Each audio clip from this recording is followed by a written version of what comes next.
Okay, so let's talk about it. Okay, so about 6 years ago, I was told by a emergency room physician that I have fibroid tumors, and I guess like anything else that's not directly affecting or impacting our lives, we just kind of ignore them a little bit. You just kind of, okay, well, yeah, so I have the heavy periods, the pretty bad cramps, but it's not really disturbing or disrupting my life. I wasn't thinking about having kids at the time. My girlfriend at the time had, she has 3 children, so she shared them with me. So I have children. I'm fine. I'm happy. I'm good. Just was not thinking about it.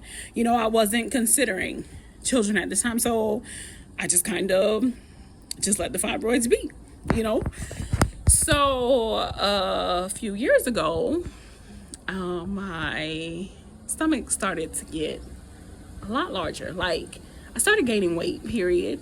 But my stomach started to grow, I guess disproportionately to the rest of my body.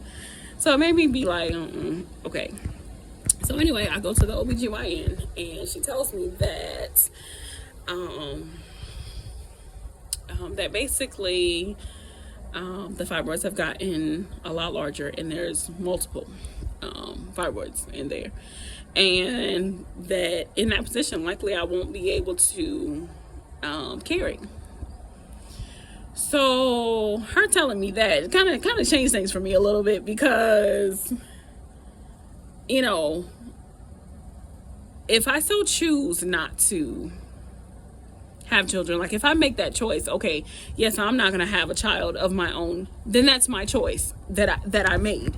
But the fact that potentially the choice was going to be made for me, it bothered me. You know what I mean? It was just kind of like, hold up, wait a minute, So we discussed the options, and she didn't really want to do a hysterectomy because she was saying that, I'm too young.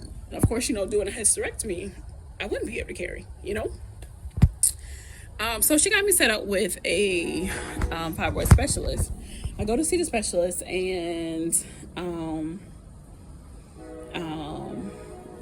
he and I talk, and he tries to assure me that he can remove the fibroids through a process called a myomectomy, where it would be taking out the fibroids and still leaving my uterus so that I could carry. He tried to assure me of this, but then when he actually goes to examine my body, he lifts my shirt to look at my stomach. His eyes stretched so wide, like he tried to regain himself. You know what I mean? He tried to get it back together, but I guess it shocked him really bad. So he was like,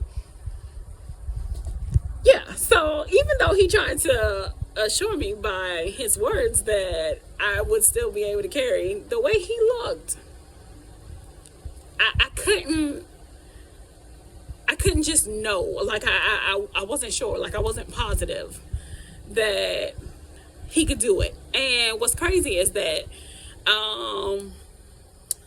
statistically you have a 50-50 chance once going through a myomectomy of being able to successfully carry, conceive and carry thereafter, So again, like I said, if I chose not to have a kid, that's going to be my choice.